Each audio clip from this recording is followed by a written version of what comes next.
నమస్కారం. వినిపించే కథల ఆత్మీయ శ్రోతలకు వెంపటి కామేశ్వరరావు సాదర స్వాగతం.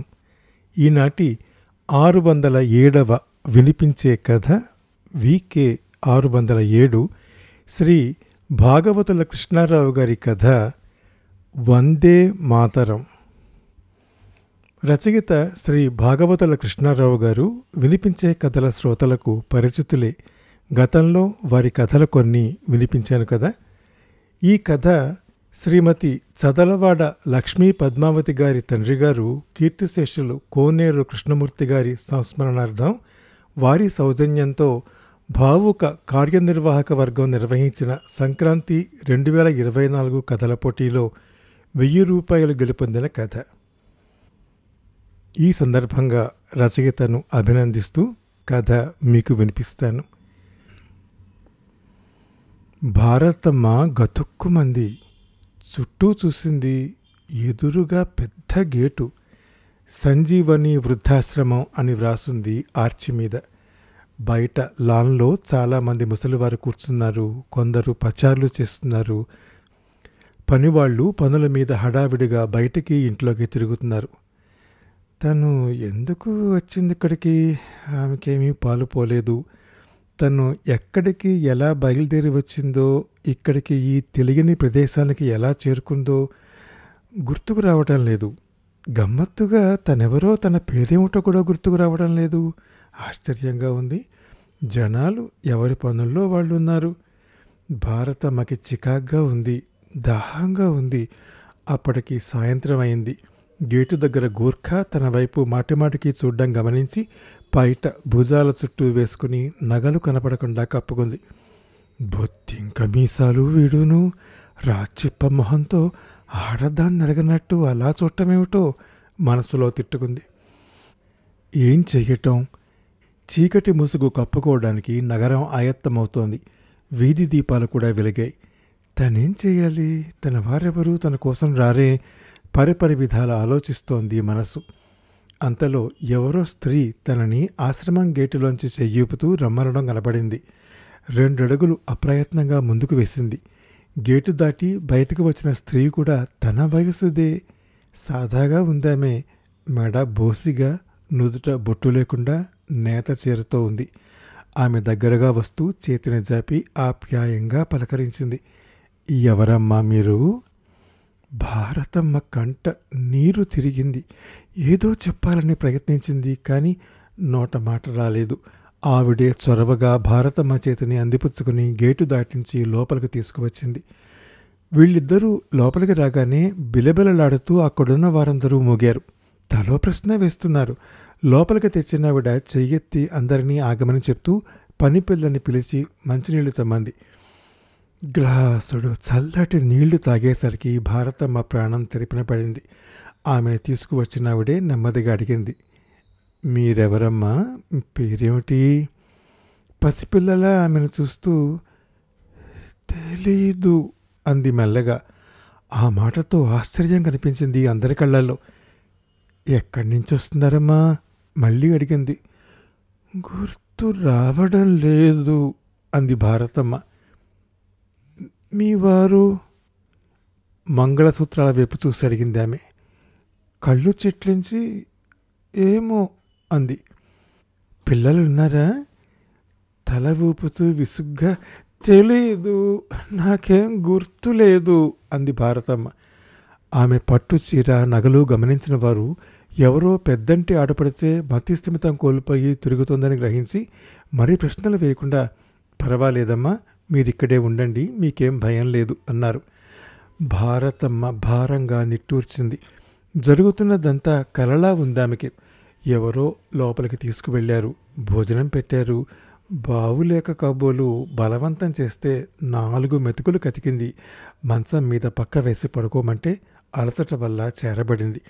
ఆమె నిద్రలోకి జారుకున్నాక మిగిలిన వృద్ధులంతా చేరి ఆమె గురించి మాట్లాడుకోసాగారు. ఎవరో గొప్పింటి వాళ్లే మా తీస్తమితం లేదని ఇక్కడ వదిలేసిపోయి ఉంటారు అంది ఒక ఆమె. అదే అయి ఉంటుంది, కానీ ఎన్ని నగలతో వదిలేస్తారా? అనుమానం వెలిబుచ్చింది మరొకావిడ. అదేమీ కాదర్రా, ఏ బజారుకో వచ్చి దారి మర్చిపోయి ఉంటుంది అన్నది ఇంకో స్త్రీ. నే అనుకోవటం ఈవిడికి మతిమరుపు జబ్బేదో ఉందేమో, అందుకే తన వారి పేర్లు అడ్రస్సు చెప్పలేకపోతుంది పాపం అంది భారతమ్మను లోనికి తీసుకొచ్చిన ఆవిడ. సరే, రేపు చూద్దాం, ఆమె తాలూకు వారు ఎవరైనా వెతుక్కుంటూ వస్తారేమో, ఇక పడుకుందాం పదండి అంటూ నాయకురాలు లేవగానే అందరూ వారి వారి పక్కల దగ్గరికి చేరారు. తెల్లవారింది. అందరితో పాటు భారతమ్మ కూడా లేచి యాంత్రికంగా కాలకృత్యాలు తీర్చుకుని అందరితో పాటు డైనింగ్ హాల్లోకి నడిచింది. పెద్ద హాలు, మధ్యలో భోజనాల బల్ల, పనివాళ్ళు వంట పదార్థాలు తెచ్చి అందరికీ వడ్డిస్తున్నారు. ఆమె చుట్టూ చూసింది. సువిశాల ప్రాంగణంలో కట్టబడ్డ 2 అంతస్తుల భవనం అది. ఎవరో ఎన్ఆర్ఏ దాతృత్వంతో విరాళాలతో నడుస్తున్న ఆశ్రమం. కింద పెద్ద హాలు, వెనకాల 30 వరకు 2 వరుసల్లో గదులు, అలాగే పై అంతస్తులో హాలు నానుకునే ఒక పెద్ద కిచెన్. భారతమ్మకి అక్కడి వంటలు నచ్చలేదు. పెరుగు పల్చగా మజ్జిగ నీళ్ళలా ఉంది. కూరల్లో రుచి పచి లేదు. రుచికరమైన భోజనానికి అలవాటు పడ్డ ఆమెకి ఈ నాసి రకం వంటలు తినబుద్ధి కావడం లేదు. మొహం చిట్లించుకొని అనాసక్తంగా రాళ్ల లాంటి ఇడ్లీలని నీళ్ల లాంటి సాంబార్లో ముంచుకు తింటున్న భారతమ్మని జాలిగా చూశారు అక్కడి వారు. బావలేదా? ఎవరో అడిగిన ప్రశ్నకి భారతమ్మ తలెత్తింది. ఇలాంటి చోట ఇంతేనమ్మా, ఇంట్లో జరిగినట్టు ఇక్కడ జరగదు కదా తల్లి. ఆ మాటకొస్తే మాకు ఇంట్లో కూడా ఇంతకన్నా దరిద్రంగా ఉండేది. మమ్మల్ని పట్టించుకునేవారే లేరు. నానా రకాలుగా సాధించి సాధించి చివరకు ఇక్కడ పడేసి చేతులు దులుపుకుపోయేవారే అందరూ. ఒకరినని ఏం లాభం? మన బంగారం మంచిది కానప్పుడు. కళ్ళొత్తుకుంటూ చెప్పింది ఆవిడ. భారతమ్మ కళ్ళు పెద్దవయ్యాయి. అదేం లేదు, మా ఇంట్లో నన్ను బాగా చూసుకుంటారు, మా వాళ్ళు మంచివాళ్ళు అంది ఆవేశంగా. విస్తుపోయి, మరి మీరెందుకు వచ్చారమ్మా ఇక్కడికి అందావిడ తిరిగి. జవాబు చెప్పడానికి మాటలు దొరక్క నేను నేను అంటుండగా బయట కారు ఆగిన చప్పుడు. ఎవరో వస్తున్న అలికడికి అందరూ బయటికి వచ్చారు. అప్పుడే కారు దిగి లోపలికి వస్తున్న 6 అడుగుల యువకుణ్ణి సంభ్రమంగా చూసి, బాబూ అంటూ తన వృద్ధాప్యాన్ని వెనక్కి నెట్టి చిన్నపిల్లలా ముందుకు పరిగెత్తింది భారతమ్మ. ఆ యువకుడు 2 చేతులు సాచి సజల నయనాలతో తల్లిని పొదివి పట్టుకున్నాడు. చూస్తున్న అందరి కళ్ళల్లో సంభ్రమం. ఏదో అపురూపంగా 8వ వింత చూస్తున్న వాళ్ళలా ఉండిపోయారందరూ కొయ్య బొమ్మల్లా. వాళ్ళ ఇన్నాళ్ల నిస్సార జీవితాలలో తమని దగా చేసి ఈ కూపంలో పడేసిన వారే కానీ ఆదరంగా తిరిగి తమని అక్కున చేర్చుకున్న వారే లేరు కదా. తల్లిని అలాగే జాగ్రత్తగా మళ్ళీ తప్పిపోతుందేమో అన్నట్టు పట్టుకొని వారందరి వైపు తిరిగి, మా అమ్మని చూసుకున్నందుకు మీ అందరికీ ధన్యవాదాలు. ఈమెకు అల్జీమర్స్ ట్రీట్మెంట్ జరుగుతోంది. నిన్నటి డోసేజీ టాబ్లెట్లు వేసుకోకపోవడం, అలాగే బజారుకు వెళ్లడంతో వస్తున్నప్పుడు ఇంటి దారి మర్చిపోయింది. ఆటోబాడు అడ్రస్ తెలియక చిరాకు పడుతుంటే మీ ఆశ్రమం దగ్గర పరిసరాల్లో దింపేమందిట. తన పర్సు మొబైల్ కూడా దుకాణంలో మర్చిపోయింది. ఎలాగో మీ దగ్గర చేరి క్షేమంగా ఉంది. పోలీసులు దుకాణం దగ్గర సీసీటీవీ ఫుటేజీ చెక్ చేస్తే తను ఎక్కిన ఆటో నంబరు బట్టి ఆటో వాణ్ణి పట్టుకుంటే ఈ పరిసరాల్లో దిగిందని, మతిస్థిమితం లేదని, గొప్పింటి మనిషి కావడంతో తన బాడుగ కోసం గొడవ చేయలేదని చెప్పాడు. అందుకే ఇక్కడికి ఒకసారి చూసిపోదామని వచ్చాను. మీ అందరికీ అనేక ధన్యవాదాలు. మా అమ్మని బాగా చూసుకున్నారు. మాకు సెలవిప్పించండి. ఇంటి దగ్గర అంతా కంగారు పడుతున్నారు. నాన్నగారైతే నిన్నటి నుంచి పచ్చి మంచినీళ్ళు ముట్టలేదు. పిల్లలు సరే సరి. తల్లిని పదవి పట్టుకుని మెల్లగా కారు దాకా నడిపించుకుంటూ వెళ్తున్న వాళ్ళిద్దరినీ అపురూపంగా చూస్తూ ఉండిపోయారు ఆశ్రమవాసులు. వారి కళ్ళల్లో ఆనందాశ్రవులు ఊబికాయి. 1 వారం గడిచింది.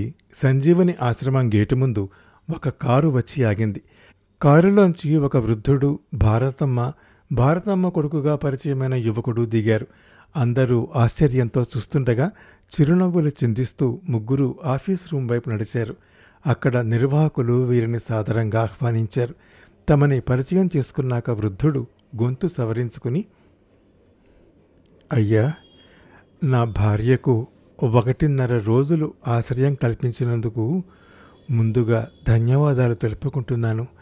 ఇటువంటి ఆశ్రమాన్ని నెలకొల్పి ఈ అనాథ వృద్ధులకు ఆసరా కల్పిస్తున్న నిర్వాహకులను అభినందిస్తున్నాను. అయితే ఆమె మాటల ద్వారా ఒక విషయం తెలిసింది. ఇక్కడ లభిస్తున్న భోజన సదుపాయాలలో నాణ్యత కొంత కొరవ పడుతున్నట్టు తెలుసుకున్నాను. బహుశా తగినన్ని వనరులు లేకపోవటం వలన ఆ పరిస్థితి కలిగి ఉండవచ్చు. నాకు భగవంతుని దయ వల్ల కొంత ఆర్థిక స్తోమత ఉంది. నేను 25 లక్షలు ఈ ఆశ్రమానికి విరాళంగా ఇవ్వదలుచుకున్నాను. అయితే మూలధనం పోకుండా దాన్ని ఫిక్స్డ్ డిపాజిట్ చేసి దాని మీద వచ్చే వడ్డీ ప్రతి నెల మీకు అందే ఏర్పాటు చేస్తాను. దాంతో వీరందరికీ ఉన్నతమైన ప్రమాణాలతో రుచికరమైన భోజన సౌకర్యాలు కలిగించండి. వారు తమ వారి చేత నిరాదరించబడ్డ వృద్ధులు. సంజీవని పేరుతో ఉన్న ఈ ఆశ్రమం జాతిని తీర్చిదిద్దే తరాన్ని ప్రసాదించిన ఈ మాతృమూర్తులకు సంతృప్తికరమైన ఆహారం పెట్టే ఒక మాతృమూర్తి కావాలనే మా తలంపు. అంతేకాని ఎటువంటి భేషజాలకు మేం పోవడం లేదు. మీరు చేపడుతున్న సేవకు మేము తలపెట్టేది ఓ అనుబంధ చర్య మాత్రమే. కాబట్టి దయచేసి తగిన ఏర్పాట్లు చేయించండి. ఇకపోతే మధ్యలో మా మనుషులు వచ్చి పర్యవేక్షిస్తారు. మేం కూడా వస్తుంటాం అన్నాడు. ఆయన మాటలకు నిర్వాహకులు తల పంకించారు. ఆయన కోరిన విధంగానే భోజనాల విషయంలో నాణ్యత పాటిస్తామని చెప్పాక బయటకు వచ్చి తమతో తెచ్చిన పళ్ళు పలహారాలు అక్కడ ఉన్న వాళ్ళందరికీ పంచిపెట్టారు. భారతమ్మ కూడా తన పాత స్నేహితురాలతో కలిసి ముచ్చటించింది.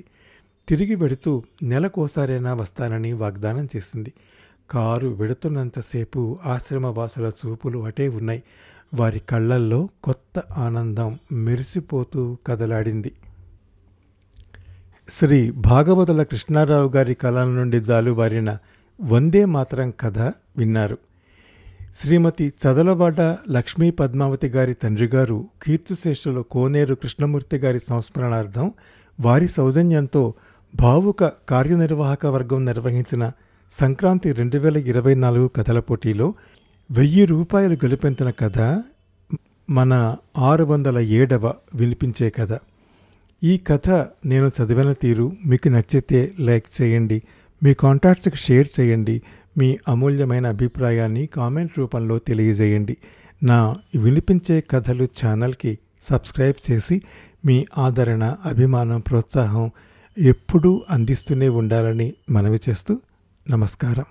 మీ వెంపటి కామేశ్వరరావు.